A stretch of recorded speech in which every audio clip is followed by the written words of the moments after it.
Every time I see one of these videos on build a studio for less than 5k or 10k or whatever the amount of money is, they always just go into Sweetwater and looking at some of the products and suggesting a bunch of lame budget rubbish, which I wouldn't personally recommend. And they somehow assume that you have a computer and all of the other things, the furniture, and they leave out a whole bunch of stuff, which is actually required to make a functioning studio. Videos like that just annoy me more than they illuminate me, because by the time you get to the end of it, you just realize you've been sold a bunch of affiliate links in their description. So in this video today, we're going to build all of it, from a totally empty room to a functioning studio to do mixing, maybe even mastering, production, making beats, some light recording with a couple of microphones, everything, including reference quality speakers and headphones and microphones and a computer and the furniture, everything else. Literally, if you go in an empty room and need to buy everything to put in that room to the finished setup, that's what we're going to be pricing today for less than 5k. Now, all of my prices, they're mainly going to be based around what I'm seeing here in Europe, but if you're in the UK or if you're in the States, well, then the prices are going to be more or less around the same ballpark, because the currencies are kind of more or less similar. And in the States, some things are going to be more expensive because of tariffs, but some things are also going to be cheaper because you guys pay less sales tax than we pay here in Europe. But just to be clear, I'm not going to spec any Behringer low quality, low tier brands here. I'm going to be speccing the highest quality, premium, top tier pro audio brands, or trusted high quality Chinese stuff, which I've personally tested the exact products that I'm recommending, or I'm going to be speccing DIY stuff. And for example, I'm going to spec the speakers DIY because the alternative, the ones that are kind of in that kind of ballpark of quality, for example, would be the Neumann KH310s, and then you've blown your entire budget just on the speakers. So we're not going to do that. We're going to be smart here, and we're going to get the whole thing using the highest quality reference grade, mastering grade stuff to get an absolutely killer sounding studio for less than that 5k price tag. But we're not going to start at Sweetwater browsing all of the products like all of these other videos do. We're going to start at the hardware store. So first things first, we need to get our hands on some Rockwool, and not our bare hands. We want to wear gloves, we want to wear a mask, we want to go a bit overboard with our personal protection here, because we don't want to irritate our skin, we don't want to breathe in the particles. We're going to buy some wood, we're going to make some broadband absorbers, we're going to make wooden frames, we're going to put Rockwool inside it, and then we're going to either put a thin layer of plastic, like a polythene film. You can get these painter's sheets at the hardware store that you put down on your floor or on your furniture to protect paint splashes, or it's a very thin kind of plastic sheet.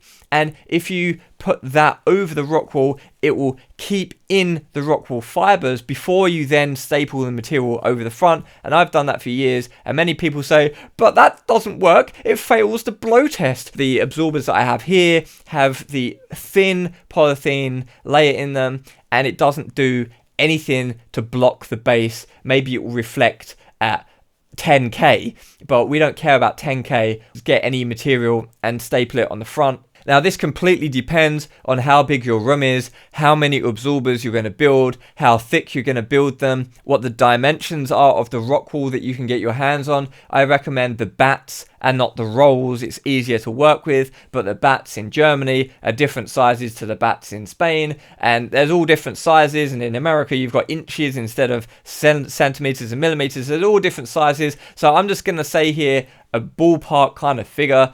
Let's spec 150 quid for Rockwool, 150 quid for wood. Of course, that's extremely variable, and 100 quid for materials.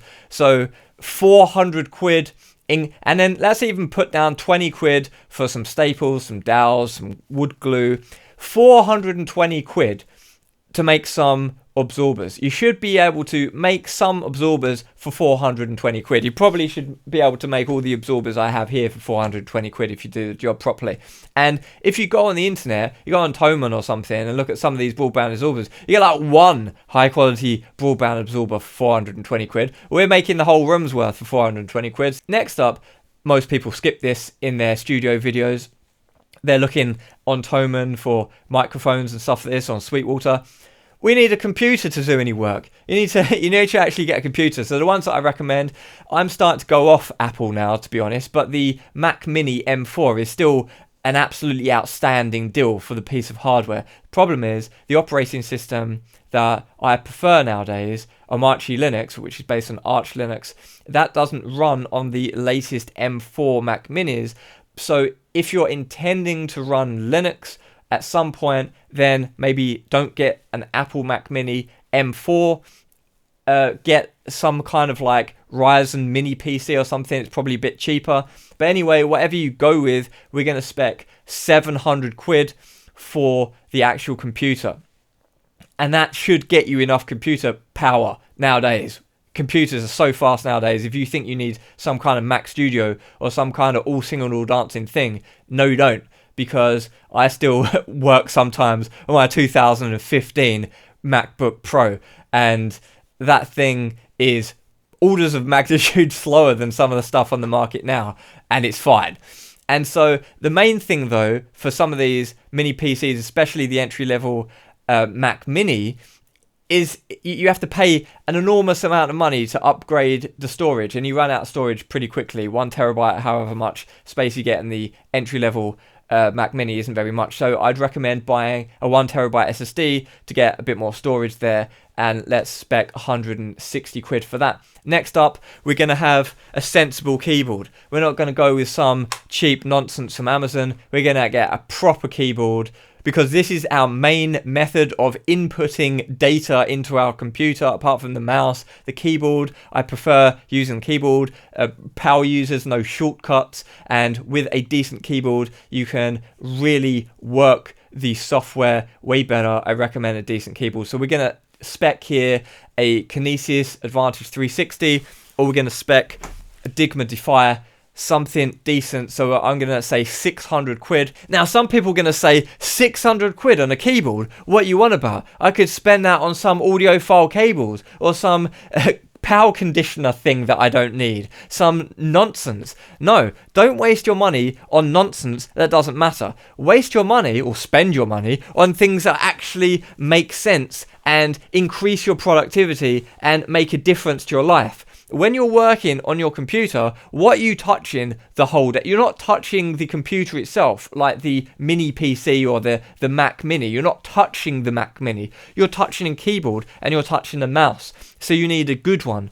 And so that's why I spec 600 quid, because that's what you're touching, that's what you're using, you're coming into contact with, and you're working with day in, day out, the whole time that you're at your studio. We're not back in the 80s where we've got tape machines and SSL consoles. We've got computers and we're using keyboards. So I'm specing 600 quid for the keyboard. So I've got on the list a ugreen plastic vertical mouse for 20 quid, which looks a lot like this one, but this one is the Logitech MX vertical, which is more expensive and more premium. But I actually like this one less than the ugreen one, because this has got a premium rubberized texture on the outside, but I don't actually like that texture. And from experience, some of these textures over time go tacky or sticky, and I just don't really like the rubberized vibe. I just like a standard hard plastic, no frills, no nonsense surface, and that's what you get with the cheap ugreen one. It's slightly less good in terms of the resolution or whatever. If you like a rubberized texture, then you can spend more on the MX vertical. But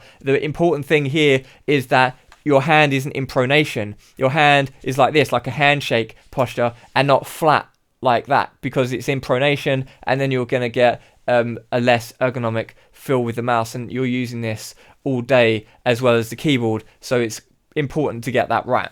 And if you're going to go for that ugreen mouse, it's battery powered and the batteries aren't included, so let's chuck in 5 quid for a pack of batteries. Now, if you've got a computer, it's not going to go too far. If you can't see what you're doing, you need a computer monitor, so we're going to get a Samsung computer monitor, and they've gone down in price so much over the years. You get a 24-inch decent quality Samsung computer monitor for 75 quid. That's ridiculous. Next up, we've got our operating system, and obviously there are only 2 choices when it comes to operating system nowadays. So if you bought a Mac Mini, which is a great deal on the hardware, or you got a great deal on the operating system, because Mac OS comes free of charge bundled with that, and Mac OS is pretty solid, but I think in this day and age, it's lagging behind the only other viable operating system currently available, which is Linux. And Omarchy Linux currently, I think, is leading the pack, designed by DHH. If you don't know who he is, he's an absolute legend in the programming world. Big respect to DHH. And it's absolutely phenomenal. It's more aesthetic, in my opinion, than macOS. It's more functional and quicker to use than macOS. I think that it's just left macOS in the dirt in many regards. You have to adapt to it a bit. You don't really have like keychain, and a couple of things are kind of missing. You need to do different solutions for a couple of things, and I'm trying to transition all my software, like for example OmniFocus. I've replaced using Super Productivity now, and that's it's a massive upgrade from OmniFocus. But OmniFocus is like this premium macOS only blah blah blah, but then the open source version, which is free, absolutely kills OmniFocus. So there's so many decent open source things now on Linux, which is so much better than the premium offerings on macOS that I was previously used to. So just switching over to Linux, specifically Arch or Omarchy Linux, especially Hyperland, what that is doing now, it's absolutely sick. So I really think that although there's two main operating systems, you've got Mac and you've got Linux, I really think that Mac is kind of being left in the dirt by Linux nowadays. And and people are going to say, yeah, but what about Windows? Windows isn't a proper operating system. It's not POSIX compliant. It doesn't come with fundamental basic tools that you need for just like basics. You can't actually really call Windows an operating system. It's just this horrible Frankenstein piece of crap software which is held together with hot glue and toothpicks. If you're using you can't even install Windows anymore without logging into their horrible dystopian. You've got like ads coming up, like as part of the operating system. You'll be getting sold ads, and like random like propaganda stories are coming up. Like you want to click on an application and load an application, and you've got like propaganda coming at you from like random propaganda sources. It's like, what is that dystopian piece of crap? So next up, we need to build a pair of speakers, because we can't just go to the shop and buy a pair of speakers because they're too expensive. A lot of manufacturers sell them for premium prices, and I get it. They're heavy, they're big, and you need to ship them to the distributor, and the distributor needs to ship that to the warehouse for the retailer or wherever, and all of this shipping about of these big heavy speakers is expensive, and to make the big heavy speakers is expensive, and everything about big heavy speakers is expensive. However, there's a solution, and you can just DIY your own speakers, like I made my classic 3-ways, which you can see behind me. They sound absolutely fantastic, and I've made videos on them previously comparing them to the Neumann KH310. And as I say, if you just buy a pair of those Neumann speakers, they're fantastic, but you've blown your entire budget just on the speakers. Whereas with my speakers, you've got to put in a bit of effort. You've got to actually do it yourself. For me, I can bash out a pair of these speakers in a weekend. I recently made a new pair. It takes a weekend. You need some tools. So if you don't have any tools or anywhere to do it, maybe this isn't for you. But if you've got some tools, you can borrow some tools, you can go somewhere with tools, or you can get some help from somewhere. Well, buying my course, buying all the drivers, buying all the inductors, the capacitors, the resistors, the circuit boards, the cables, everything that you need, is about 500 quid. And that's a big difference compared to buying a commercially available pair of speakers for the same price. Massive difference. And the sound quality, go back and listen to my comparison videos where I compared them. The Neumann KH310 are flatter, but they've got DSP built in. The classic 3-ways are passive. They've got no DSP, so there's slightly less, very low sub bass. They roll off a bit, but consider them like an NS10 on steroids. Like they're a smoother, more natural, better sounding, flatter version of NS10s, but where the mids are still prominent, mids are still king, and they're absolutely perfect for mixing. So I would really highly recommend the classic 3-way for mixing. And in some regards, I'd say that the classic 3-ways might actually have a slight edge over the KH310s for mixing, because they don't have such a full rangy type, sparkly and really hyped bass kind of sound that a full range system will give you. I'm not saying that the Neumanns are artificially hyped up so much, but the DSP makes them very flat, whereas the three-ways have got more of that mid-focus, and so that's kind of what you want a bit more for mixing. People were saying, yeah, but what about these these Kali audio speakers that are 500 quid for a pair or whatever? I made a video on the Kali audio stuff. There's no comparison. Like they just don't, they're not tight in the bass, man. They just don't sound that good. So if you want to do that because you can't be bothered to DIY it, then fair enough. But the quality difference is pretty huge. Next up, we need an amp to power the classic three-ways. So I'm just going to spec the Fosi Audio ZA3. Very reliable, decent amp for peanuts compared to some of this hi-fi world stuff where you spend tens of thousands of dollars on an amplifier. Now, we've got a decent sounding room because we've built the acoustic treatment, and we've got a decent sounding room because we've built decent speakers to go in that room. Decent room, decent speakers, should be ready to rock and roll for mixing, for production, and to get great sounding vibes in the studio. But is that good enough for mastering? In my opinion, no. You need to spend lots of money to get a mastering quality setup with speakers. I've talked about this before in various videos, and in my mastering course I talk about this at length. And short answer, if you want to have a mastering grade room, firstly, you need enough space. Most people just don't have enough space. If your room is smaller than 30 square meters, you can't have a mastering grade setup. It's just not going to sound good. And if there's some professional mastering engineers out there getting great results with a room smaller than 30 square meters, fair enough, that's great. You've managed to make the most out of your room and you know the faults of the room. But really, rooms smaller than 30 square meters are going to struggle to get the low frequency response steady and even. It's not going to sound that good. You're going to have really weird room modes. You're not going to be able to position your equipment well in the room. It's not going to sound that good. Just in terms of the physics of your room is too small. And most people watching this video is probably not going to have 30 square meters because that's the kind of size that a studio apartment is. An entire apartment is 30 square meters. And with real estate the price it is nowadays, I'm just going to assume that 99% of people watching this video are not going to have 30 square meters or more for their studio room. So just in terms of pure physics alone in that, without even talking about room-in-room construction and better acoustic treatment than broadband absorption and diffusion and mass-loaded vinyl, whatever other stuff, without even talking about any of the more complex stuff, your room is too small and it will suck for mastering. Therefore, we need to remove the room out of the equation if we want to do any mastering. And long story short, get a pair of headphones. Get a pair of decent quality headphones like the Sennheiser HD 600, 650, 660S, like these are. There's some other headphones that you might want to check out if you don't like the Sennheisers.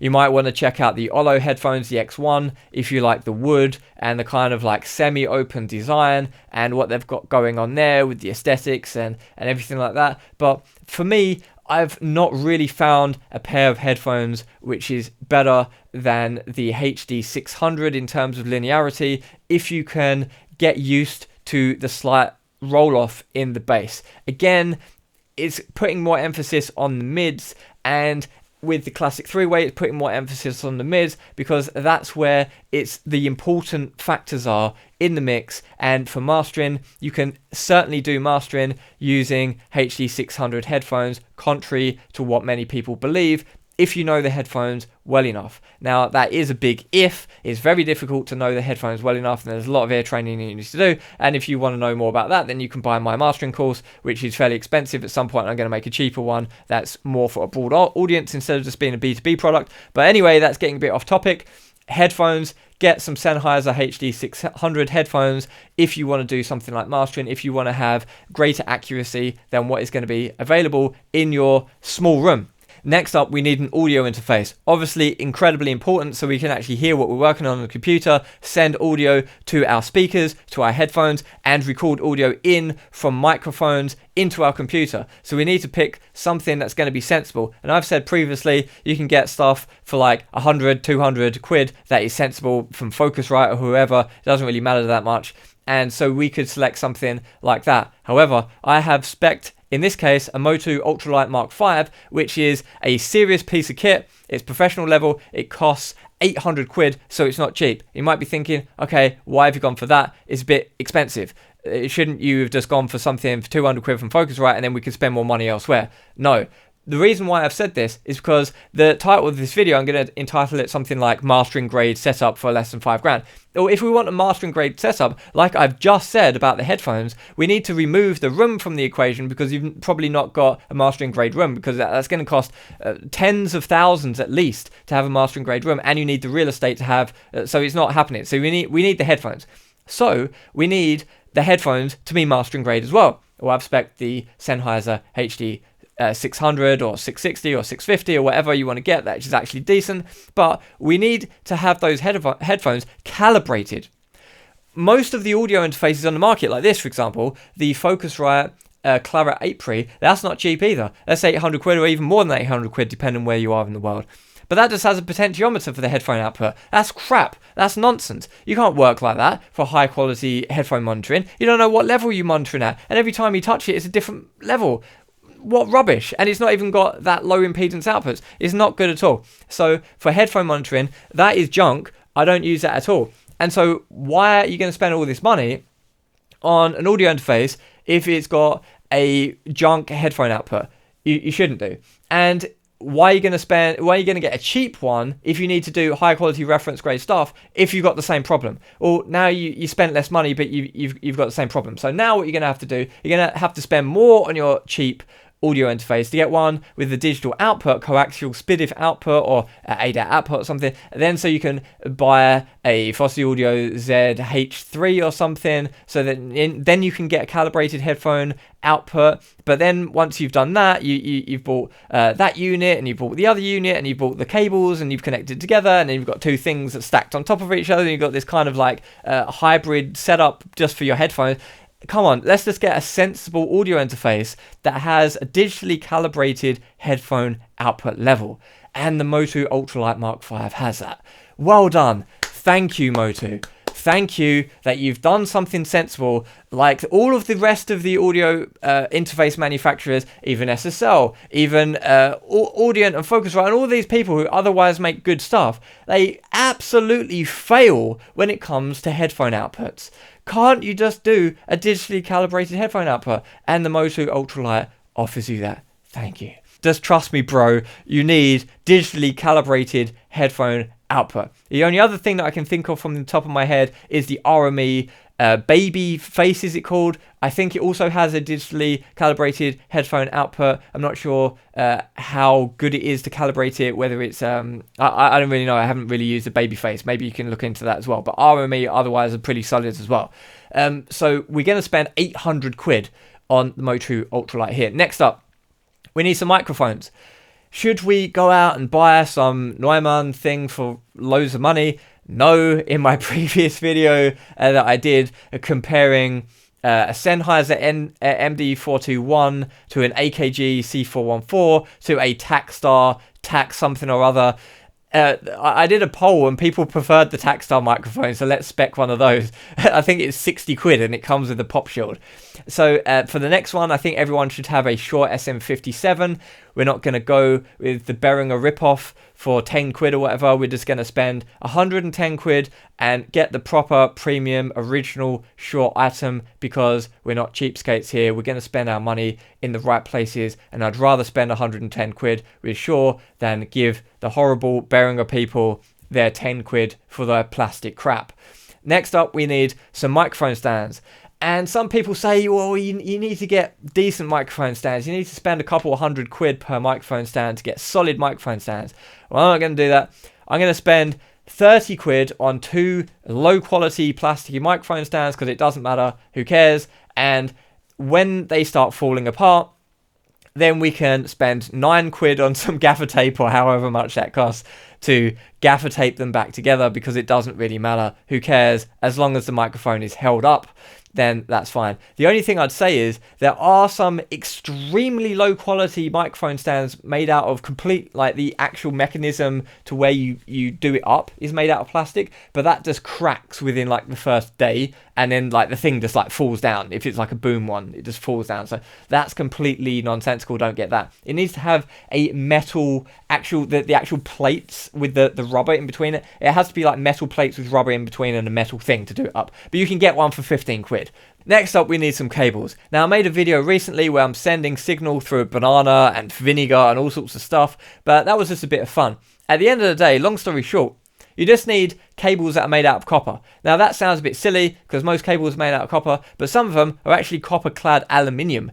Now, you don't normally find that at Sweetwater or Thomann or something like this because they wouldn't stock such low-quality junk.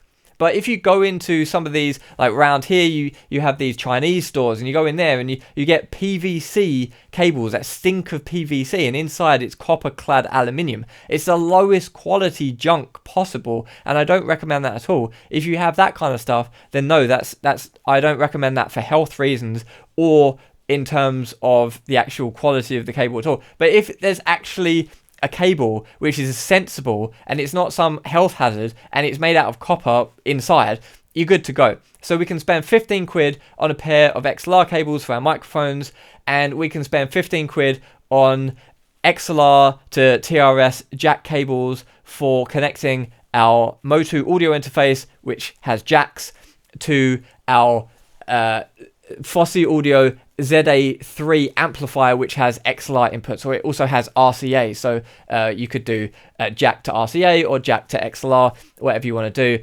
Next up, we need speaker stands. So 120 quid for a pair of them. I've seen you don't need to spend lots of money on speaker stands, and if they're really resonant and causing strange resonances, buy some silicone or some sand or something and kill that resonance with stuff at the hardware store for $5. Like, come on, we don't need to spend that much money on speaker stands. So the stands, put them on anything that's not going to resonate. Next up, we need a Pomodoro timer for productivity. This is a Pomodoro timer, costs $20, $15, something on Amazon, not very expensive. Next up, we need a desk to actually work on. We're not going to work on the floor. So here is my desk. It's a height adjustable desk. I can press a button, it goes up to standing height, comes down. Best thing for ergonomics to sit and stand. Really great. Only costs 300 quid for the Flexispot legs. I recommend going for 4 legs and not the 2-leg version, because the 2-leg version is wobbly and the 4-leg version is much more stable. 300 quid I've spec'd for that. And if you get that, you're just going to have the frame and you're not going to have anything on top of the desk. You need at least like a tabletop, like a slab of wood or something. But I've spec'd 200 quid so that we can go out and, like this, for example, this studio desk that I built here, I've actually got a free online course. If you go to my website, I tell you how to make this exact desk for free on my website. And I've spec'd, I don't know how much it cost me, but probably not more than 200 quid. 200 quid should be more than enough to get a bit of wood and make a tabletop. Next up, where do you put your amp and your computer and your hard drives and stuff like this? You can just put it on the floor in between your speakers in front of your desk. But I like to have some kind of shelving unit, and you can just go to IKEA and buy something for 50 quid and put your computer on there and your amplifier on top, and so it's all nice and tidy, and you've got this shelving unit. And yeah, let's spend 50 quid at IKEA on that. Now, most of the people who make these kinds of videos are actually just trying to generate affiliate money, because they're saying, buy these speakers, buy this audio interface, buy that microphone. And they've got all of their affiliate links in the description down below that they want you to click on, so they make the money from the sales. So they're pushing all of these small ported speakers, which are junk, and low quality stuff, which is going to get poor results. But they don't care. They just want you to click on the links so they get affiliate money. But notice that most of the people aren't recommending software. Why is that? Why don't they recommend DAWs? Because most of the DAWs companies don't do affiliate links for their software, right? For their DAWs. So they just magically forget all of that. They just push all of the hardware, all the microphones, or audio interfaces, because they want your affiliate money. But we're going to talk about software because that's very important. And one DAW that certainly doesn't have any affiliate money associated with it, despite the fact that I've been called a shill in the past for this particular DAW, DAW is Reaper. And Reaper is the only one that I can recommend, because if you actually understand how to use it, you understand how powerful it is with the scripting capabilities and everything that makes it how good it is. If you really understand it, you understand why I'm recommending it and why I don't recommend anything else. And I recommend Reaper as the number one. Now, I don't make any money from Reaper. I'm not I have nothing to do with them, and I just recommend it because it's legit good. But the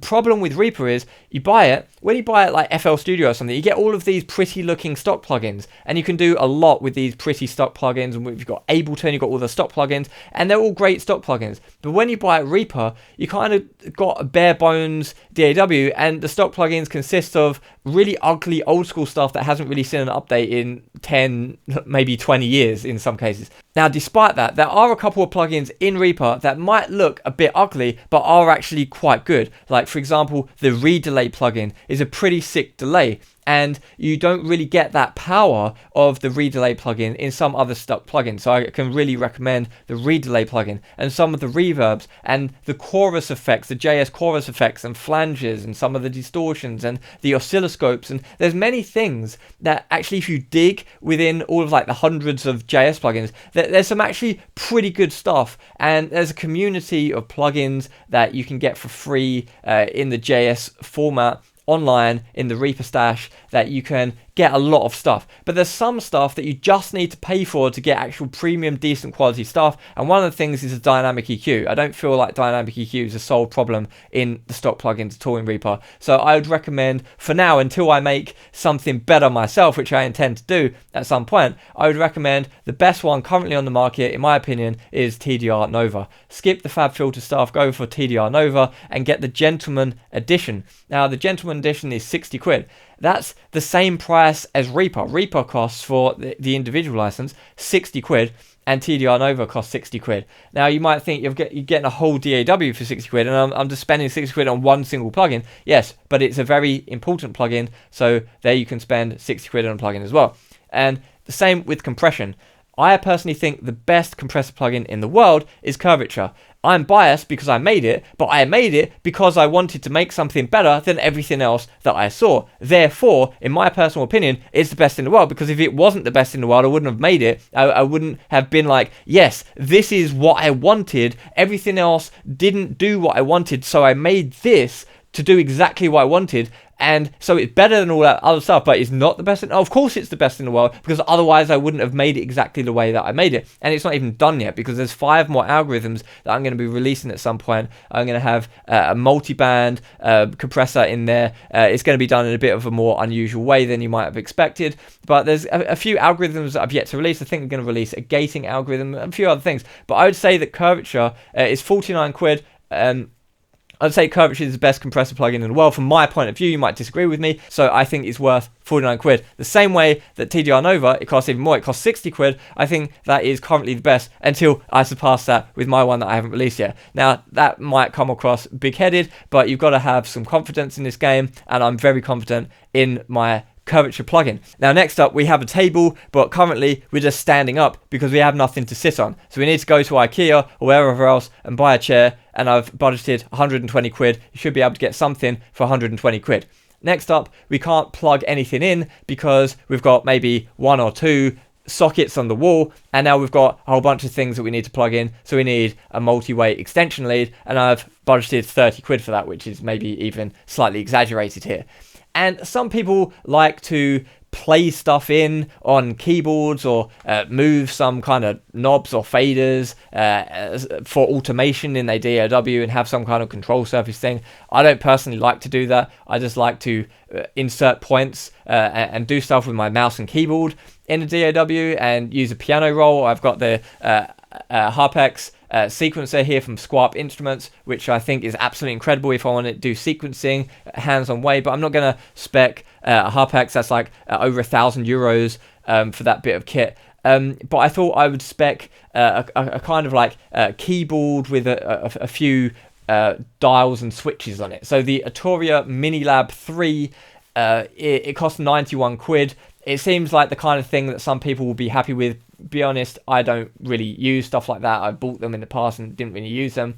but I'm going to spec that anyway because I think most people are going to expect some kind of input mechanism like that. And that's it. That completes our list. That's $5,000. And again, when I'm talking about mastering grade, I'm saying if you want to actually do mastering, then you're not going to be able to rely on your room. You're going to be relying on your headphones. That's why I went to town talking about the digitally calibrated volume level, the headphones and the motu interface.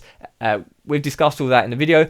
So now we have a setup for $5,000, which is capable of mastering, mixing with the speakers, producing, making beats, recording in. Maybe you want to record some vocals. We've got a pop shield and a condenser microphone for vocals with the takstar thing. Sounded great. Most people in that video voted it was the best sounding mic, even better than the AKG 4-on-4, which is way more expensive. And we've got a dynamic microphone if we want to record acoustic guitar, or want to record maybe electric guitar, a mic and an amp. I'm not going to include instruments like guitars and stuff like that in this video, but you've got a pretty flexible, decent setup for a realistic home kind of studio setup, which is very high quality. We've not cut any corners. We've got high quality stuff. We're going to have really good results if we know how to use this stuff. Everything else is a skill issue if you have this setup. So $5,000 should be enough. And as I say, that's the same price as a single pair of speakers.